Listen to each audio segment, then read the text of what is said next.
Quality previous year question தான் பார்க்க போகிறோம். ஃபஸ்ட்டு வந்து எஜுகேஷன் இஸ் கல்வி அப்படிங்கிறது என்னன்னு கேட்டிருக்காங்க. இது வந்து consumption good and investment good. Okay, ரெண்டுமே வரும். போத் அப்படிங்கிறது தான் ஆன்சர். ஓகேவா? ஸோ நம்ம இன்வெஸ்ட் பண்ணோம் அப்படின்னா கன்சம்ஷன் பண்ணிக்கலாம் அப்படிங்கிறது தான் அதோட பொருள். பின்வரும் பிரிவில் எதில் கல்விக்கான உரிமை சேர்க்கப்பட்டுள்ளது? ரைட் டு எஜுகேஷன் எதில் வரும்? Article 21A. இந்திய அரசியல் அமைப்பு ஏற்றுக்கொள்ளப்பட்டது 26 நவம்பர் 1949. இந்த டேட் மறக்கவே கூடாது, ரிப்பீட்டாக கேட்டுகிட்டே இருப்பாங்க. ஏகே கோபாலன் மற்றும் மெட்ராஸ் மாநிலத்துக்கு இடையான வழக்கு, அதாவது AK Gopalan versus State of Madras, அந்த கேஸில் வந்து எந்த ஒரு ஆக்ட் வந்து இன்வேலிட் அப்படின்னு சொல்லியிருப்பாங்கன்னு கேட்டிருக்காங்க.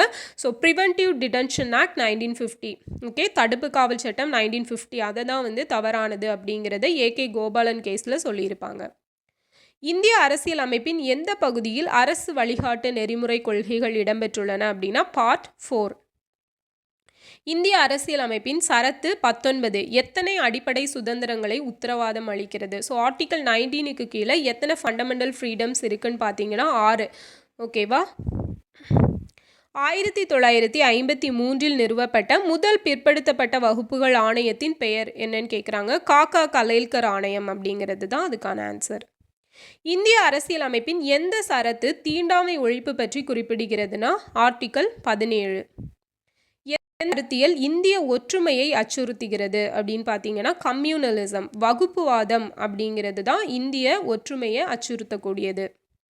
பதிவு செய்த நிலத்தை வைத்துள்ள ஒவ்வொருவரும் அதன் சொந்தக்காரர் ஆவார். இந்த முறையை எவ்வாறு அழைக்கலாம் அப்படின்னா ரயத்வாரி சிஸ்டம் அப்படின்னு சொல்லி. ரயத்வாரி சிஸ்டம் ஃபஸ்ட்டு எங்கே இன்ட்ரடியூஸ் பண்ணியிருப்பாங்கன்னா நம்ம மெட்ராஸில் தான் இன்ட்ரடியூஸ் பண்ணியிருப்பாங்க. ஸோ அது வந்து தாமஸ் மன்ரோ தான் அதோட மெயின் ஒரு இதாக வந்து இருந்திருப்பார். அதில் நுகர்வு சார்பை தூண்டுகின்ற அகவய ஆவண காரணிகள் ஆவண என்னன்னு சொல்லி கேட்டிருக்காங்க. ஓகேவா? So the objective factors for determinants of consumption function அப்படின்னா என்ன, அதில் வந்து என்னெல்லாம் வரும்னா முன்னெச்சரிக்கை நோக்கம், நீர்மைத்தன்மை நோக்கம், பேராசை நோக்கம். ஸோ 1 2 3 தான் ஆன்சர். ஆக்சுவலாக motive of precaution, motive of liquidity, motive of avarice. ஓகேவா? ஸோ இது 3 தான் வரும். இந்தியாவின் திட்டமிடலுக்கான வரைபடங்கள் முதலில் எந்த பொறியாளர் நிர்வாகியிடமிருந்து வந்தனன்னா விஸ்வேஸ்வரையா. உயர்நீதிமன்ற அதிகாரம் தொடர்பான கீழ்கண்ட கூற்றுகளில் கவனித்து அதில் சரியானது எதுன்னு கேட்டிருக்காங்க. நீதிமன்ற அவமதிப்புகளுக்கு தண்டனை வழங்குதல். ஸோ இது கரெக்டு. இந்திய குடியரசுத் தலைவரிடமிருந்து ஆலோசனை கேட்கப்பட்டால் அதை வழங்கலாம். ஓகேவா? மாநில ஆளுநரிடமிருந்து ஆலோசனைகள் கேட்கப்பட்டால் அதை வழங்கலாம். அடிப்படை உரிமைகளை பாதுகாப்பதற்காக சில பேராணைகளை பிறப்பிக்கலாம் அப்படின்னு சொல்லியிருக்காங்க. ஸோ 1 and 4 அப்படிங்கிறது தான் கரெக்டு. ஓகே,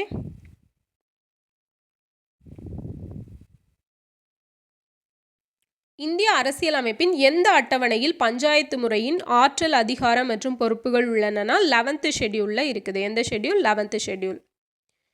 ஆளுநர் குடியரசுத் தலைவரால் நியமிக்கப்படுகிறார். மத்திய அரசாங்கத்தில் நியமனம் செய்யும் நபர் ஆவார். ஸோ ரெண்டுமே கரெக்டு. வரைவு அரசமைப்பு சட்டம் ஆளுநர் நியமனத்திற்கு மறைமுக தேர்தல் முறையை வழங்கியது. ஸோ இது வராது. அரசியல் அமைப்பு நிர்ணய சபை ஆளுநர் தேர்தலுக்கு மறைமுக நியமன முறையை எடுத்துக்கொண்டது. ஸோ இது கரெக்டு. 1 2 4 அப்படிங்கிறது தான் கரெக்டு. மாநில சட்டமன்ற மேலவையின் உறுப்பினர் எண்ணிக்கையை நிர்ணயிக்கக்கூடிய நிறுவனம் எதுனா பார்லிமெண்ட்.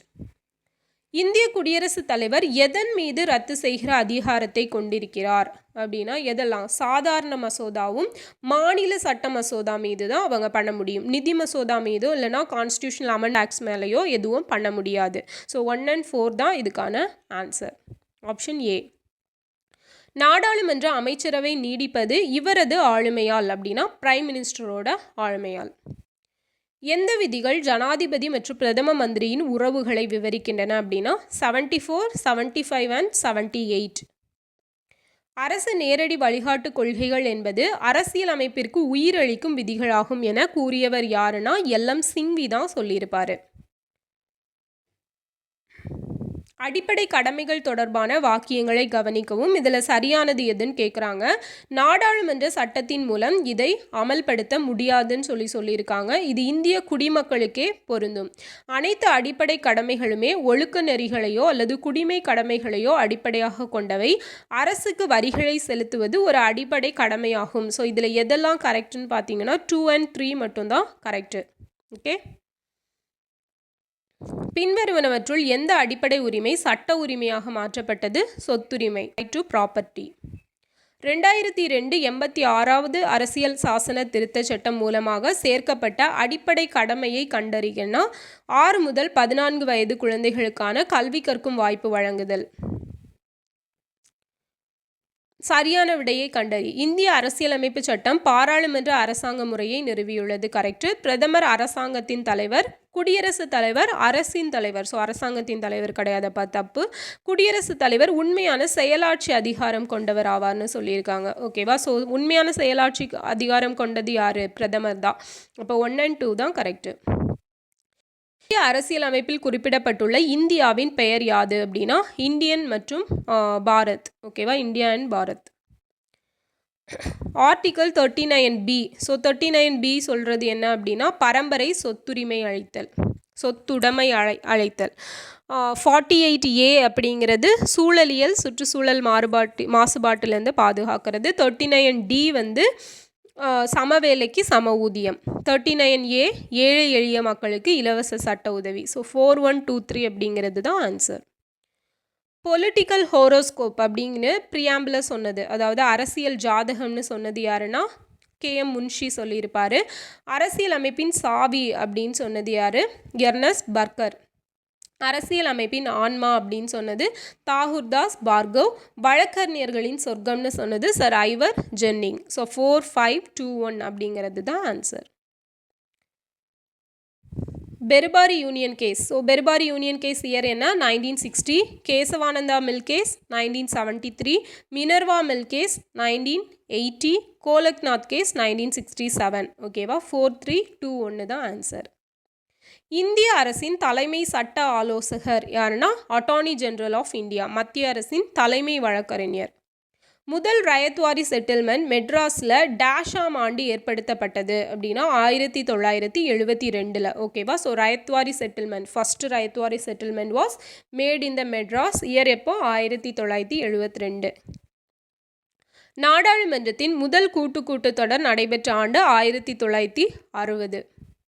எந்த அரசியலமைப்பு விதி நாடாளுமன்றத்தின் கூட்டத்தொடர் இல்லாத போது குடியரசுத் தலைவர் அவசர சட்டங்களை இயற்ற வழிவகுக்கிறது அப்படின்னா 123, ஆர்டிக்கல் 123.